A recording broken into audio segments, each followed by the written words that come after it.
আজকে মজার একটা কুমড়া পাতার ভর্তা করেছি আর এই ভর্তাটা এত মজার এবং দেখেন কতটা সবুজ কালার আর দেখে মনটা জুড়িয়ে যায় এতটা সুন্দর এই ভর্তাটা। আর এই যে দেখেন এই যে বাজার থেকে কিছু একদম ফ্রেশ কুমড়া পাতা নিয়ে এসেছিল, অনেকগুলো কুমড়া পাতা নিয়ে এসেছিল।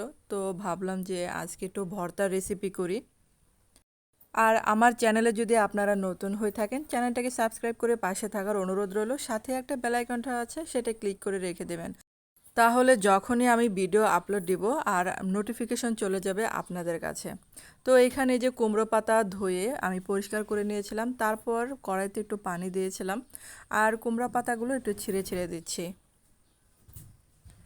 আর এখন একটু লবণ দিয়ে নিলাম, কারণ হচ্ছে সিদ্ধটা ভালো হবে, তার জন্য লবণটা দিলাম।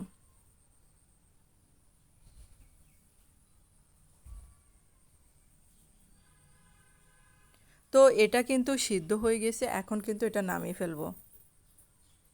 তারপর আরেকটা প্যানে কিছু শুকনা মরিচ ভেজে নিচ্ছি। আর শুকনা মরিচে একটু তেল দিয়েছিলাম ভাজার জন্য, সাদা তেল।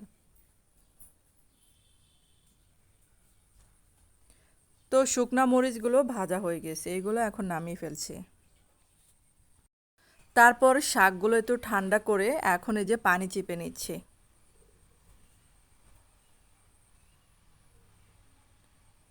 তো এখন এই যে পানি চিপে তারপরে যে ব্লেন্ডারে ব্লেন্ড করে নেব।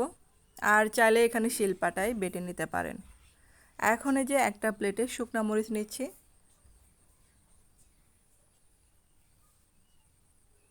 আর এখন একটু লবণ দিয়ে নিলাম।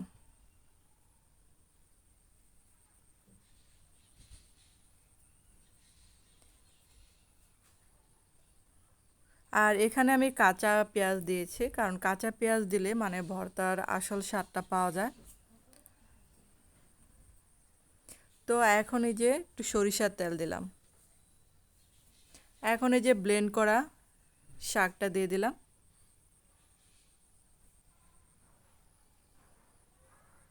আর আমার এই ভিডিওটা যদি আপনারা ফেসবুকে দেখে থাকেন তাহলে এই ভিডিওটা অবশ্যই একটু কষ্ট করে শেয়ার করে দেবেন।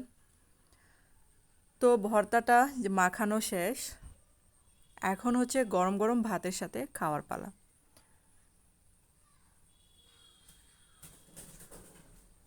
তো সাদা ভাতের সাথে এরকম সবুজ একটা ভর্তা নিলে দেখবেন যে ভাতটা একদম সবুজ হয়ে যাবে।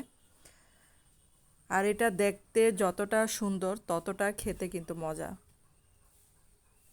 তো যারা এখনও খান নাই অবশ্যই বাসায় বানিয়ে খেতে পারেন এই মজার ভর্তাটা।